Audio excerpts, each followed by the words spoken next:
राधे राधे। जय श्री कृष्णा।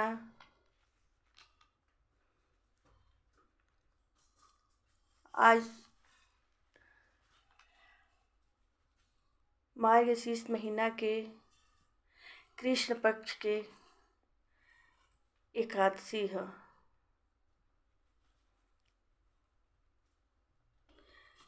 एकर नाव उत्पत्ति एकादशी है।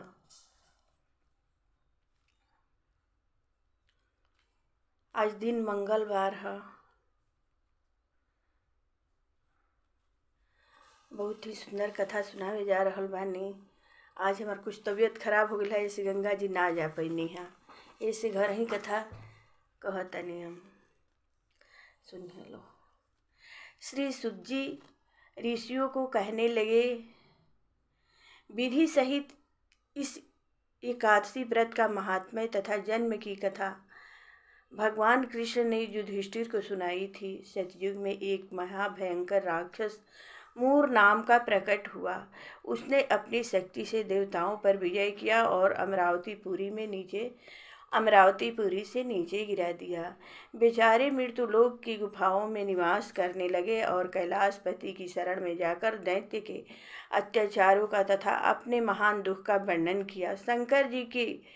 शंकर जी कहने लगे, आप भगवान विष्णु के शरण में जाइए। आज्ञा पाकर सब देवता क्षीर सागर में गए। वहाँ शेष की सैया पर भगवान शयन कर रहे थे। वेद मंत्रों द्वारा स्तुति करके भगवान को प्रसन्न किया। प्रार्थना करके इंद्र कहने लगे, एक नाड़ा जग नाम का दैत्य ब्रह्मवंश से चंद्रावती नगरी में उत्पन्न हुआ। उसके पुत्र का नाम मूर है। उस मूर दैत्य ने हमें स्वर्ग से निकाल दिया। आप ही सूर्य बनकर जल का आकर्षण करते हैं, आप ही मेघ बनकर जल बरसाते हैं। भूलोक के बड़े बड़े कर्मचारी देवता सब शरणार्थी बन चुके हैं, अतः आप उस बलशाली दैत्य को मारकर हमारा दुख दूर कीजिए। भगवान बोले, देवताओं मैं तुम्हारे शत्रु का शीघ्र संहार करूंगा। आप निश्चय होकर चंद्रावती नगरी पर चढ़ाई करो, मैं तुम्हारी सहायता करने को पीछे से आऊंगा। आज्ञा मानकर देवता लोग वहां आए जहां युद्ध भूमि में मूर दैत्य गरज रहा था। युद्ध प्रारंभ हुआ, परंतु मूर के सामने देवता घड़ी भर भी नहीं ठहर सके। भगवान विष्णु भी आ पहुँचे। सुदर्शन चक्र को आज्ञा दी, शत्रुओं का संहार करो। चक्र ने चारों ओर सफाई कर दी। एक मूर दैत्य का सिर नहीं काट सका और न गदा उसकी गर्दन तोड़ सकी। भगवान ने सारंग धनुष हाथ में लिया। बाणों द्वारा युद्ध प्रारंभ हुआ, परंतु शत्रु को मार न सके। अंत में कुश्ती करने लगे। हजारों वर्ष व्यतीत हो गए, परंतु प्रभु का दावबंध एक न सफल हुआ। मूर दैत्य पर्वत के समान कठोर था। प्रभु का शरीर कमल के समान कोमल था। थक गए, मन में विश्राम करने की इच्छा उत्पन्न हुई। शत्रु को पीठ दिखाकर भाग चले। आपकी विश्राम भूमि बद्रिकाश्रम थी। वहाँ एक गुफा 12 योजन की थी। हेमवती उसका नाम था। उसमें घुसकर सो गए। मूर दैत्य भी पीछे पीछे चला आया। सोते हुए शत्रु को मारने के लिए तैयार हो गया।